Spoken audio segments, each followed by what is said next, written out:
banjir yang kemarin terjadi juga menunjukkan bahwa belum banyak perubahan yang dilakukan oleh pemerintah daerah dalam hal membenahi tata ruang secara keseluruhan. Coba cek satu-satu siapa yang punya lahan itu.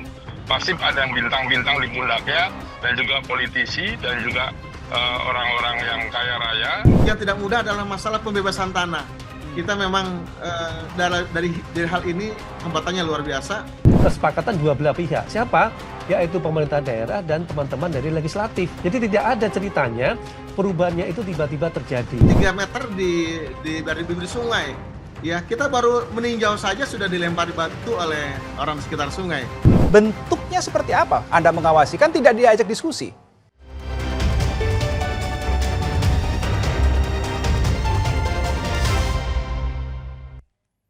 Masih hangat di benak saya, saudara, sampai sekarang karena memang kejadiannya masih berlangsung di beberapa titik. Sejak tanggal 2 Maret 2025 kita lihat bahwa di situ terjadi banjir yang bisa dikatakan masif dan serempak begitu terjadi di beberapa wilayah, dan sampai dengan saat ini beberapa dampak ikutannya masih terus kita pantau begitu di pemberitaannya, masih terus berseliweran begitu. Nah, pertanyaannya begini, apa sebenarnya menjadi penyebab akar masalah biang kerok dari banjir masif yang terjadi? Benarkah mimpi Jabodetabek bebas dari banjir ini hanya betul-betul sebatas mimpi, tidak bisa terrealisasi? Saya akan coba diskusikan bersama dengan beberapa narasumber yang saat ini sudah tersambung di saluran Zoom. Saudara, saya akan sapa satu persatu. Yang pertama adalah Pak Khairuddin, Ketua DPRD Jakarta. Berikutnya ada Pak Agus Pambagio, pengamat kebijakan publik. Dan Pak Nirwono Yoga yang merupakan pakar tata kota. Selamat siang Bapak-Bapak, apa kabar? Selamat siang, Selamat siang semuanya. Selamat siang Mas Rino, Pak Khairuddin, Mas Agus. Baik, terima kasih sudah meluangkan waktu di diskusi kita pada kesempatan kali ini. Saya mungkin ingin ke Pak Nirwono terlebih dahulu. Kita lihat Pak Nirwono, Bekasi, Jakarta, Bogor, kemudian belakang Sukabumi, terjadi banjir dan seterusnya. Seberapa parah kerusakan tata kota yang terjadi di sini? Ya, bisa dikatakan tata ruangnya yang menjadi sumber pokok persoalan. Perubahan tata ruang ya, yang bisa dikatakan secara masif terjadi di se-Jabodetabek, menunjukkan bahwa dampak lingkungan sebagai konsekuensi logis terhadap perubahan tata ruang secara masif. Ya, kita bisa bicara mulai dari Kabupaten Bogor, Kota Bogor, Depok ya, kemudian Kota Kabupaten Bekasi, Kota Kabupaten Tangerang dan Tangerang Selatan sampai dengan ke wilayah Jakarta, secara prinsip sebenarnya sama.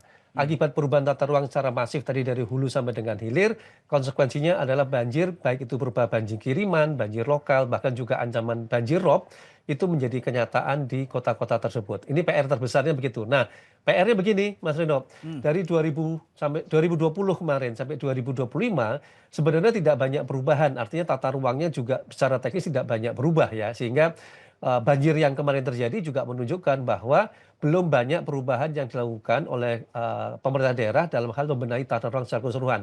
Artinya juga apa? Nanti pada saat pasca banjir selesai, ya kalau dalam 1 tahun, 2 tahun, bahkan 5 tahun ke depan juga tidak banyak perubahan, maka banjir besar seperti ini bahkan bisa menjadi lebih besar, akan terus mengancam wilayah se-Jabodetabek. Apa yang mendesak untuk diubah, Pak Nirwono, menurut perspektif Anda dari segi tata ruangnya? Ya, ada jangka pendek, jangka panjang tentunya. Kalau kita bicara jangka pendek, tentu yang paling mendesak dilakukan adalah namanya audit tata ruang. Ya, audit tata ruang tadi tentu dengan adanya Undang-Undang Daerah Khusus Jakarta, Dewan Aglomerasi kita harapkan ya bersama dengan Kementerian ATR BPN melakukan audit tata ruang seluruh wilayah, baik itu di Jakarta, Bogor, Depok, Tangerang, Bekasi, semuanya melakukan audit tata ruang. Karena dari banjir kemarin seperti di Bekasi, ya kemudian juga di Kali Ciliwung maupun Pesanggerahan ya, tipikalnya sama. Terjadi perubahan peruntukan tata ruang dari hulu sampai hilir. Misal di Bogor misalnya, ataupun juga di kawasan Puncak. Perubahan tata ruang yang paling masif adalah pembangunan tempat wisata dan juga pembangunan villa maupun hotel-hotel baru. Nah ini tentu ada pertanyaan apakah dilakukan penghentian perizinan misalnya, kemudian tata ruangnya mau dikembalikan lagi atau tidak. Begitu juga seperti daerah Bekasi yang kemarin terdampak banjir, itu kan jelas-jelas daerah berupa resapan air ya yang berubah menjadi pemukiman. Nah tentu kita menunggu bagaimana pemerintah Kota Bekasi akan melakukan perubahan tata ruang yang terdampak banjir kemarin. Bagi Kota Jakarta tipikalnya sama. Daerah pemukiman dekat bantaran kali, kalau lihat dari lokasi seperti Kebon Pala, kemudian perumahan di Rawajati, itu kuncinya cuma satu, yaitu merelokasi pemukiman warga tadi ke rusunawa terdekat atau ke rusunawa yang baru yang akan disediakan oleh pemerintah daerah Jakarta. Ini tentu nanti saya titip pesan ke Pak Khairuddin untuk mengawal program karena kalau dilihat dari dampak banjir kemarin sebenarnya Mas Reno bisa dikatakan tidak banyak perubahan. Titik-titik banjirnya ya itu saja ya. Dan itu jelas kemarin merupakan banjir kiriman. Nanti yang belum terjadi kemarin yaitu banjir lokal. Banjir lokal itu daerah puncak tidak hujan lebat tetapi Jakarta, Kota Tangerang, Bekasi hujan lokal bisa dipastikan terjadi banjir lokal di Berarti mana ketika Anda disebabkan oleh mengatakan saluran banjirnya di drainase. situ-situ aja, artinya selama ini tidak Ya. ada perubahan, tidak ada Betul pembenahan. sekali. Ya, apalagi kalau dibandingkan dengan 2020 kemarin ya, yang juga Ya. banjir besar, 5 tahun kemudian seperti sampai dengan sekarang tidak banyak perubahan. Makanya tadi saya katakan lokasi banjirnya sebenarnya itu susaja. Artinya tidak banyak perubahan tata ruangnya, pembenahannya, bahkan sampai dengan ke konsep relokasi warga ke Rusunawa. Makanya tadi saya catat, kalau sampai 1 tahun, 2 tahun, 5 tahun lagi tidak banyak perubahan, ya kita akan mengulang cerita sama. Mau 2020, 2025, sampai 2030 pun tidak akan banyak perubahan. Bahkan yang kita khawatirkan dengan curah hujan semakin tinggi, maka dampak banjir akan semakin luas dan semakin lama menyusutnya. Ini yang menurut saya harus menjadi perhatian seluruh pihak. Kira-kira Oke. itu, Mas Beno. Baik, Pak Agus, menarik ini untuk kita membahas apa yang disampaikan oleh Pak Nirwono tadi bahwa ketika titik banjirnya itu saja, di situ-situ saja, artinya tidak ada atau tidak banyak atau bahkan bisa dikatakan nihil ada perubahan, nihil ada aksi dari pihak pemerintah sebagai pembuat kebijakan publik, pengambil kebijakan publik.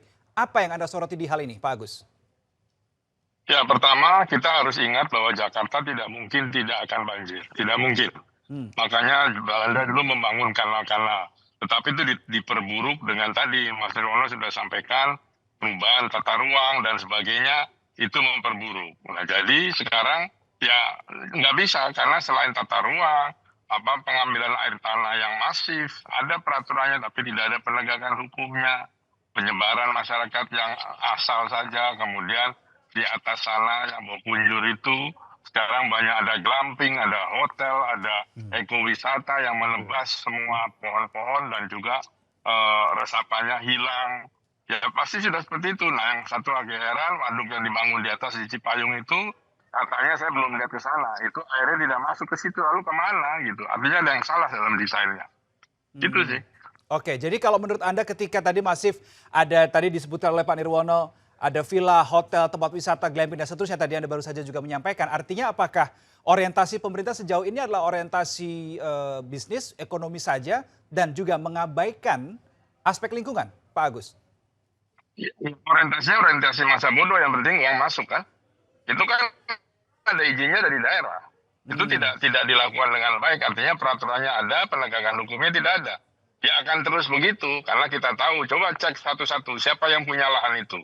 Pasti ada yang bintang-bintang di pundaknya dan juga politisi dan juga orang-orang yang kaya raya membangun villa dan dulu cuma villa, sekarang ada glamping, kemarin dibongkar itu taman bermain seperti small Disneyland gitu-gitu.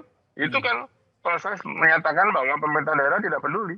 Yang penting tapi kalau uangnya masuk ke daerah sih nggak masalah. Masalahnya uangnya tak jelas kemana itu larinya gitu. Jadi menurut Anda pemerintah daerah harus bagaimana mengambil sikapnya? Ya ikuti aja aturannya sudah dibuat, perda-perdanya kan banyak, ikuti. Kalau DKI sendiri, Jakarta sendiri kan juga pengambilan air tanahnya masif. Masih dibangun segala macam, terus dibangun pik 1, pik 2, itu kan menekan air juga. Ya kan, jadi kalau di Jakarta tidak ada banjir kiriman, bisa banjir lokal atau rob. Kemarin banjir kiriman, daerah Kelapa Gading tidak banjir, tapi ketika rob datang, itu banjir di sana. Nah itu mau diapain? Jadi saya katakan sekali lagi, Jakarta tidak mungkin tidak banjir. Cuman bagaimana meminimalisir banjir itu yang harus dipikirkan sekarang. Oke, ketika kejadiannya ini serempak Pak Agus, lintas daerah, lintas kabupaten kota, lintas provinsi, bagaimana atau apa yang sebaiknya dilakukan oleh pemerintah daerah di beberapa kabupaten kota, antar provinsi? Sekarang kan lintas daerah, provinsi, Jawa Barat, DKI, Ya. Jakarta sekarang ya, itu dua ya duduk aja. Menurut saya tadi lihat di videonya sudah Gubernur Jawa Barat, Dedi sudah bersama dengan Menteri Lingkungan Hidup, juga bersama dengan Menko. Nah, tapi itu jangan cuma karena banjir saya datang. Segera lakukan penertiban dari perizinan. Bongkar juga dong. Itu tadi kan ATM Parknya dibongkar. Nah, sekarang yang rumah-rumah, kebun, dan sebagainya itu tidak sesuai dengan peruntukannya, bongkar. Kan peraturannya ada. Peraturan Kementerian Lingkungan Hidupnya jelas ada kok. Itu tidak ditaati dan tidak pemerintah pusat tidak bisa melihat, tapi pemerintah daerah itu berperan besar dalam urusan di atas. Makanya saya tidak setuju dibangun misalnya jalan tol melintas Gunung Salak itu, Cibodas dan sebagainya untuk menanggulangi kemacetan di puncak. Nggak usah, karena begitu itu nanti Gunung Salak, Gunung Pangrango dan sebagainya rusak itu. Dan banjirnya tambah menenggelamkan Jakarta. Coba tanya sama Nirwono tuh. Oke, berarti artinya ketika Anda menolak pembangunan jalan tol di Gunung Salak dan seterusnya, Anda mencoba mengatakan bahwa pemerintah oke, gencar melakukan pembangunan, tapi untuk analisis lingkungannya tidak dilakukan atau tidak peduli bahkan? Iya, bukan hanya analisis lingkungan, semua zaman Pak Jokowi kan cepat gitu. Itu visibility study-nya juga asal cepat dan ngasal. Coba kita lihat sekarang.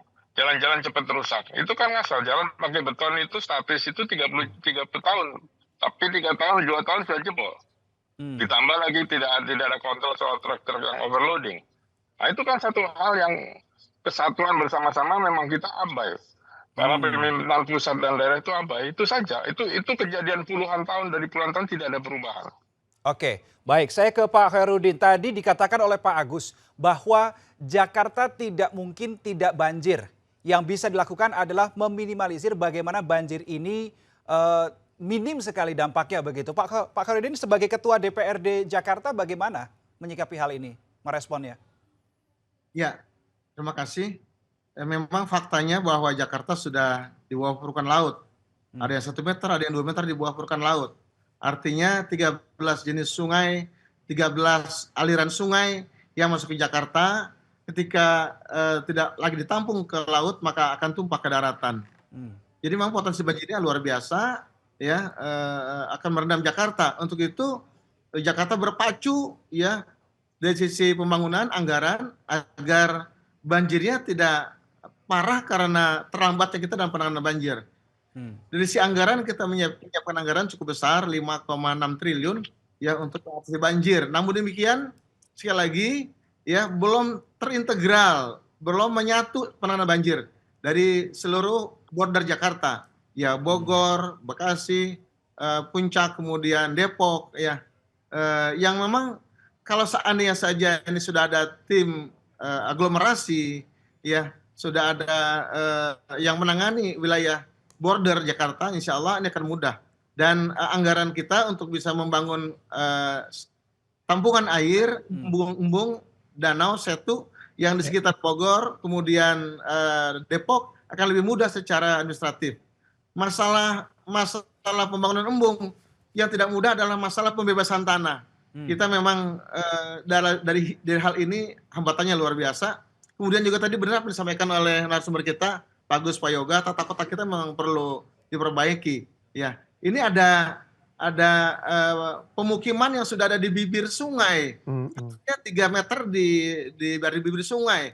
Ya, kita baru meninjau saja sudah dilempari batu oleh orang di sekitar sungai. Jadi memang pemerintah harus segera menyiapkan rumah susun, merelokasi kembali para penduduk yang ada di bibir sungai untuk bisa melancarkan daerah aliran sungai. Tapi itu tidak mudah Pak Khairuddin, karena beberapa kali dalam upaya relokasi pun warga menolak, enggan begitu dipindah ke rumah susun karena mereka berpikiran saya sudah lama berada di lokasi ini, lokasi yang seringkali dilanda banjir. Bagaimana DPRD memberikan solusinya?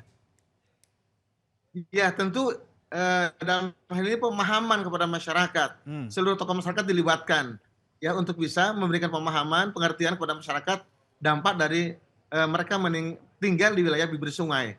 Dan kita akan segera bangun hunian untuk merelokasi mereka semua ya secara bertahap ya, mulai zaman Pak Anies sudah kita lakukan dengan DP 0 rupiah gitu ya. Sekarang juga dengan program pemerintah pusat 3 juta rumah juga Jakarta menjadi salah satu target untuk bisa memindahkan penduduk di bantaran sungai.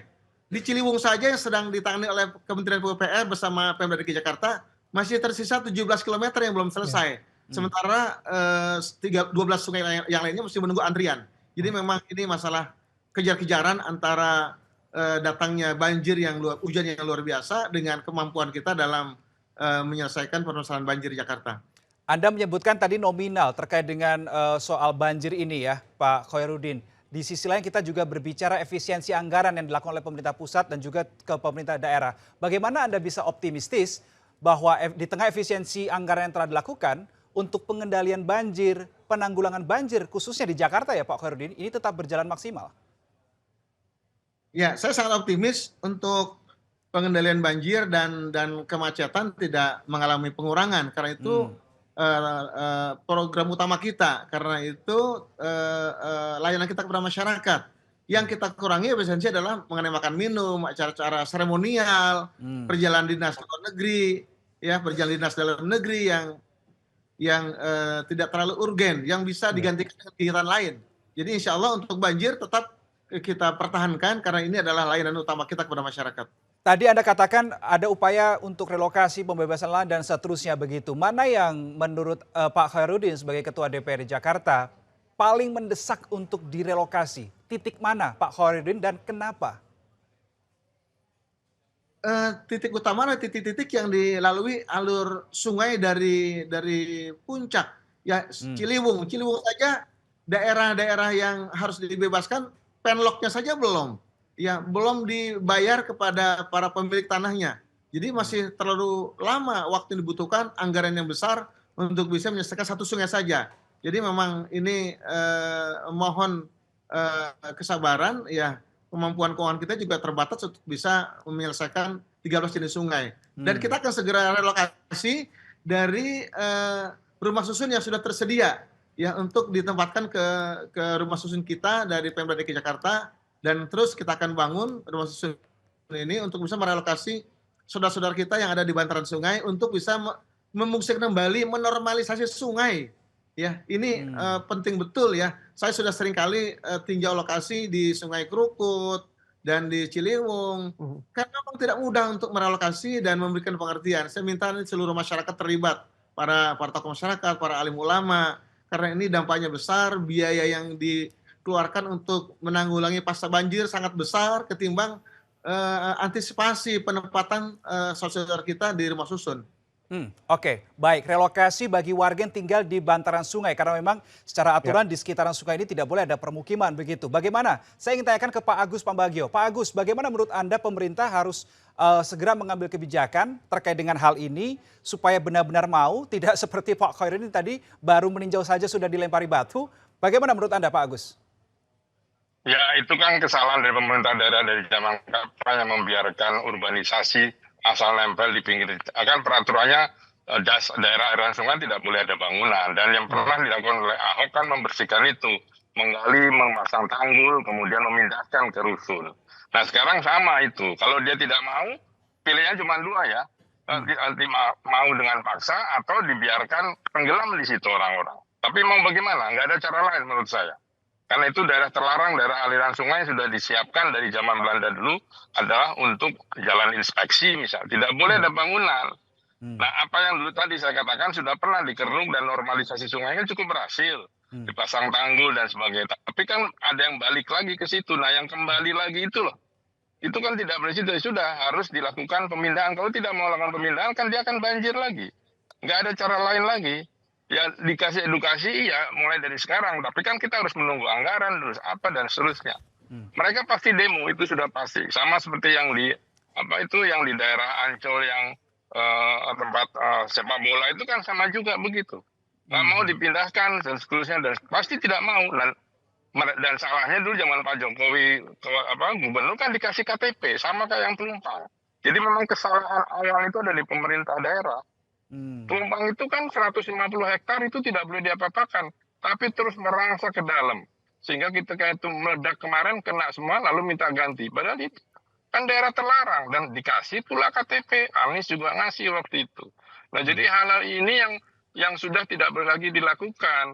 Nah konsekuensinya pemerintah sekarang maupun parlemen sekarang ya membereskan itu.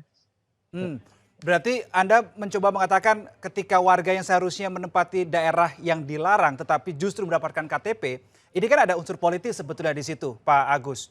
Bahwa mereka dalam tanda kutip memberikan KTP untuk menjaga image mereka di masyarakat. Nah, bagaimana Pak Agus? Bersuara kan? Ya. Lalu apa ketika sudah menuai dampaknya sekarang?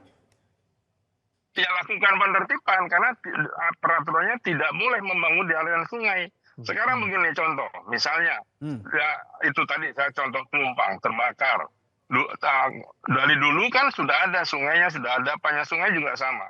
Lalu dibangun bangunan, orang-orang bangun sawah jadi bangunan. Ketika banjir, terus yang dipindah apanya? Sungainya, gunungnya, atau orangnya?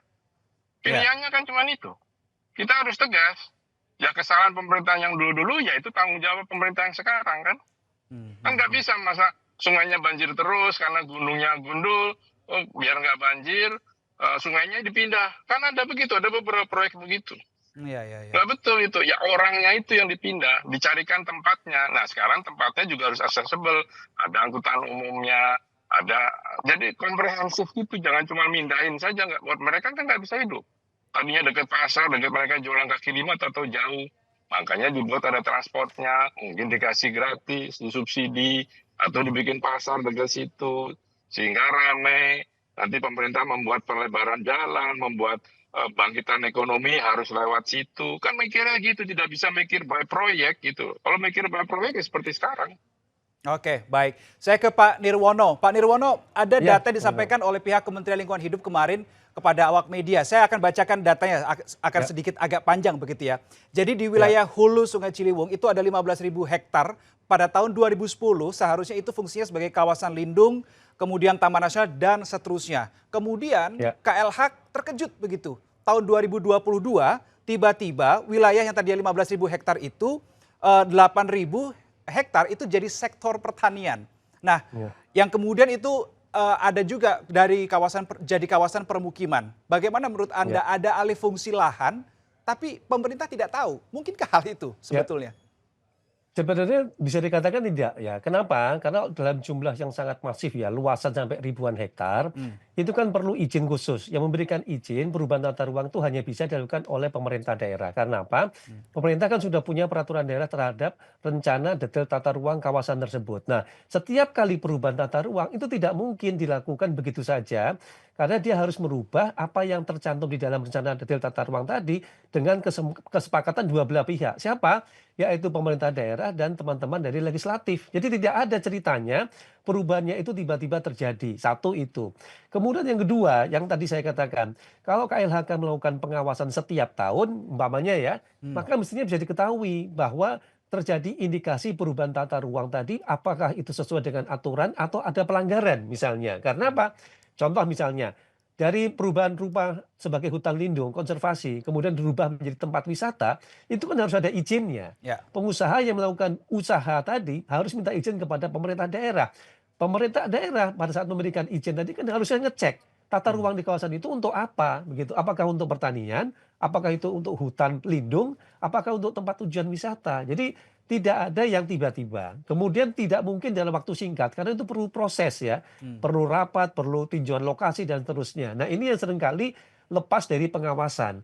Baru satu itu. Kemudian yang kedua yang kalau kita lihat dalam konteksnya Jakarta maupun Jabodetabek keseluruhan. Untuk Jakarta misalnya dengan adanya 13 sungai, saya lebih melihat realistisnya gini.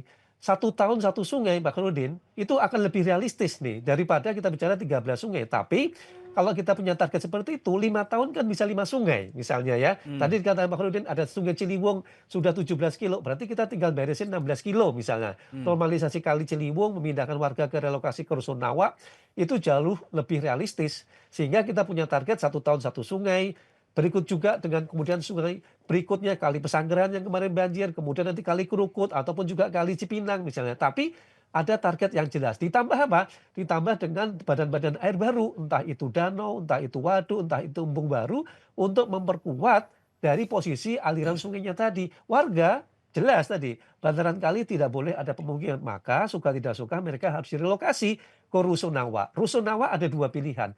Satu, yang tadi Pak Khairuddin cerita, Rusunawa yang sudah ada tentu akan lebih cepat. Hari ini juga bisa pindah begitu ya.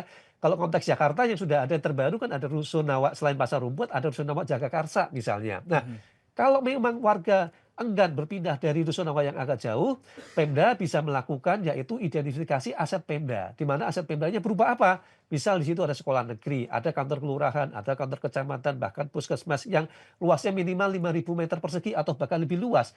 Yang bisa dimix-use-kan menjadi Rusunawa mix use. Misal kalau tadi saya bilang kantor kelurahan misalnya ya. Kita bangun kantor kelurahannya tetap di 1, 2, 3 lantai. Lantai atasnya ada tempat usaha warga, baru di lantai 6 ke atas untuk Rusunawa. Jadi warga bisa berbeda tidak jauh dari tempat lokasi mereka tempat tinggal sekarang ini, lokasi yang mereka tinggali sekarang itu dikembalikan sebagai jalur hijau bantaran sungai.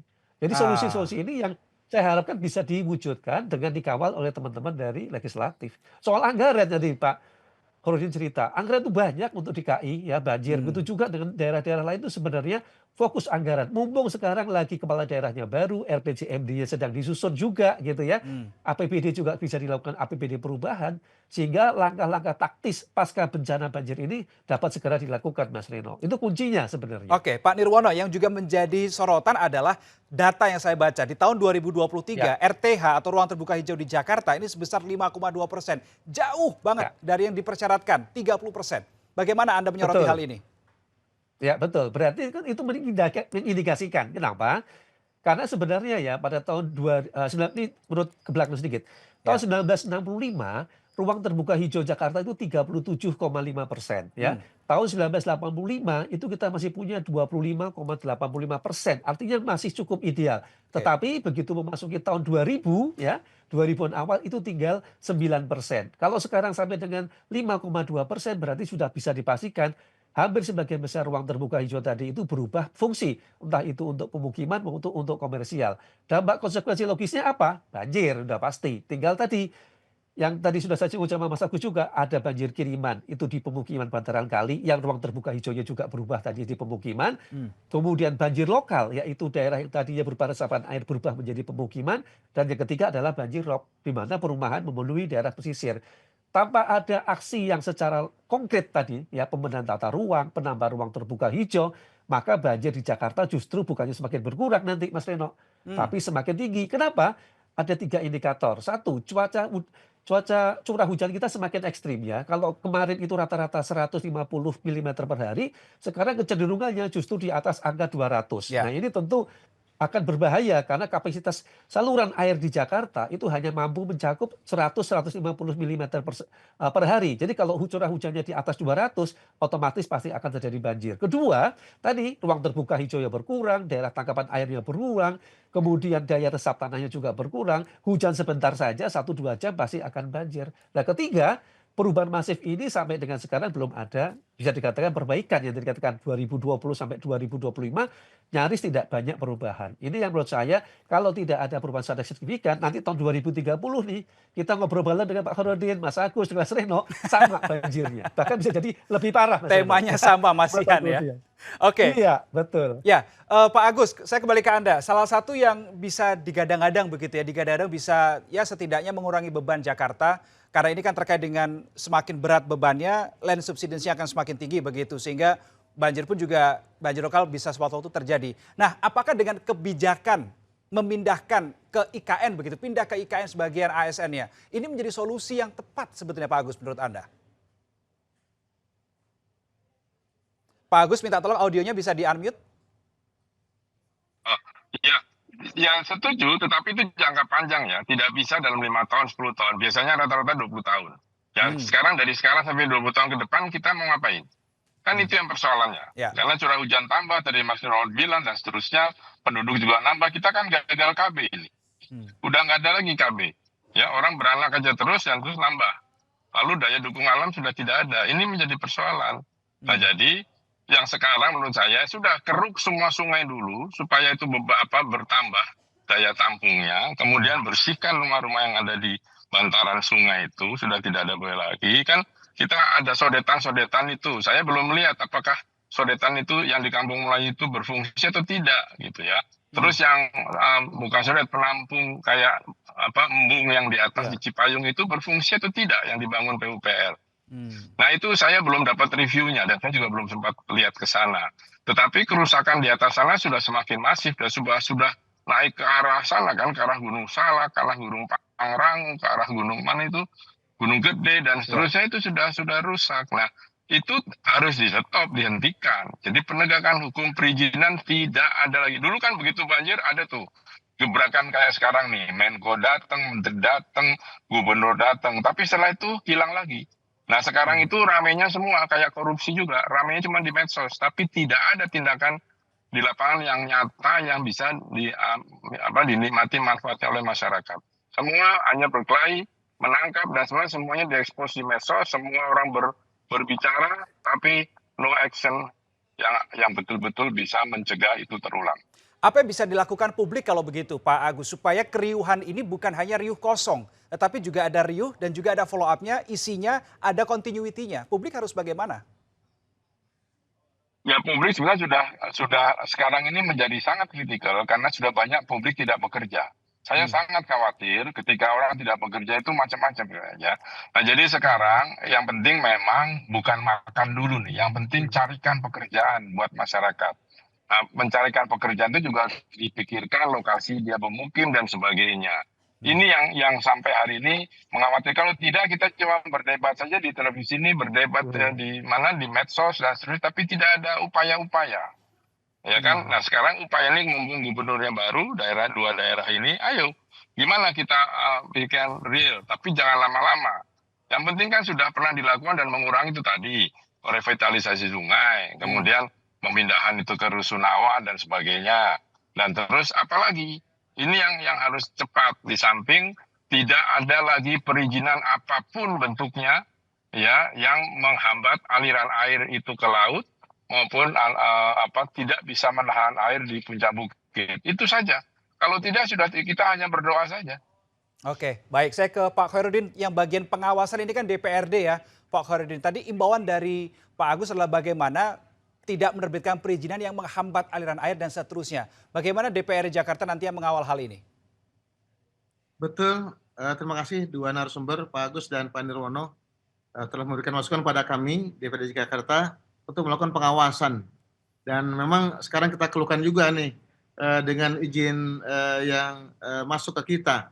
Apalagi dengan RDTR yang baru, dengan Undang-Undang Cipta Kerja, RDTR ini pergub, bukannya perda. Jadi gubernur punya kewenangan penuh ya tanpa perlu persetujuan DPRD legislatif untuk membuat rencana detail tata ruang. Ya, bahaya itu. Ya, kita akan coba terus evaluasi dengan kawan kita, izin kita akan pantau, kita akan stop ya ketika itu akan mengurangi RTH kita, ruang terhijau kita. Ya, dan kita terus melakukan penempatan penduduk kita, warga kita, Jakarta yang di bibir sungai, 3 meter di sungai kita akan tempatkan, dan tentu secara integral di sana kita ciptakan sumber-sumber ekonomi, pasar, ada transportasi, ya jika tidak mereka tidak akan mau menempati rusun, kembali ke wilayah semula, gitu. Pak Khairuddin, Anda mengatakan akan mengawasi tadi karena sifatnya adalah pergub bukan perda begitu, sehingga DPRD kemungkinan besar tidak perlu butuh izin dari DPRD pun aturan itu bisa terbit. Bentuknya seperti apa Anda mengawasi? Kan tidak diajak diskusi. Ya, pengawasan itu adalah tupoksi kita, ya, kewenangan kita, dan kita punya KPI yang kita tetapkan bersama, ya, indikator kinerja utama yang kita tetapkan bersama antara legislatif dan direview oleh legislatif, eksekutif membuat. Kemudian nanti kita lihat itu izin-izin yang sudah akan dilakukan, termasuk ke dalam indikator kinerja utama, KPI mereka. Dan kalau kita lihat nanti di lapangan itu terlaksana, maka ini menjadi buruk nilai mereka, dan ketika buruk, ya kita akan rekomendasi pejabat tersebut untuk dimutasi, untuk di downgrade gitu ya. Jadi memang pengawasan kita sangat kuat dijamin oleh regulasi undang-undang, dan kita akan lakukan sampai tingkat kelurahan. Izin dari Citata, kemudian dari gubernur, karena fungsi pengawasan kita bukan hanya penggunaan uang, tapi juga pengawasan kebijakan, termasuk kebijakan perizinan, insya Allah. Oke, terakhir saya masih ke Pak Khairuddin, saya terakhir kan durasi kita terbatas. Menyoal tadi RTH Jakarta yang sangat jauh di bawah standar, 5,2% di tahun 2023. Saya tidak tahu 2025 makin berkurang atau ada penambahan. Pak Khairuddin, apa yang menjadi concern Anda DPRD terkait dengan mengawal ini supaya RTH ini, saya tidak berharap ini dipertahankan karena bertahan di 5,2 itu juga sangat kurang. Ditambahlah Pak Khairuddin RTH-nya. Bagaimana Pak Khairuddin? Yang pertama kesulitan kita adalah ruangnya yang tidak ada, yang terisi dengan penduduk. Kemudian harganya yang memang melambung di Jakarta berlipat-lipat dari NJOP, sementara kemampuan kita terbatas. Ini yang menjadi kesulitan kita. Ya, dana terbatas, sementara ruang terbatas, harganya pun sangat tinggi, sulit untuk bisa mencapai 30%. Saya berharap RTH ini bukan hanya beban pemerintah, tapi juga masyarakat. Nah, masyarakat yang punya ruang terbuka hijau mestinya dapat apresiasi, dapat insentif dari pemerintah agar tidak digunakan untuk kontrakan dan sebagainya. Ya juga pasos-pasum yang hari ini belum jelas datanya, belum tertagih, kita sedang awasi, kita buat pansus, sejumlah 1.100 lebih pasos-pasum yang belum kita terima, yang nantinya kita akan gunakan untuk menambah jumlah RPH kita. Oke, kalau begitu kita nantikan bagaimana perkembangan ke depannya dan semoga apa yang disuarakan oleh Pak Agus, Pak Bagio dan juga Pak Nirwono Yoga ini bisa didengar oleh pemerintah, tidak hanya oleh pemerintah Jakarta, tetapi oleh pemerintahan Provinsi Jawa Barat dan sekitarnya. Terima kasih Pak Khairuddin, Pak Agus dan juga Pak Nirwono sudah bergabung dan berdiskusi di kesempatan kali ini. Saudara, itu tadi diskusi kita soal apakah Jabodetabek bebas banjir ini sebatas mimpi atau bisa terrealisasi. Ini sebatas mimpi kalau tidak ada aksi nyata dari pemerintah dan juga masyarakat. Tapi kalau Anda tidak mau ini menjadi mimpi, maka harus ada peran nyata dari pemerintah dan juga masyarakat untuk mengatasinya. Salam SCTV.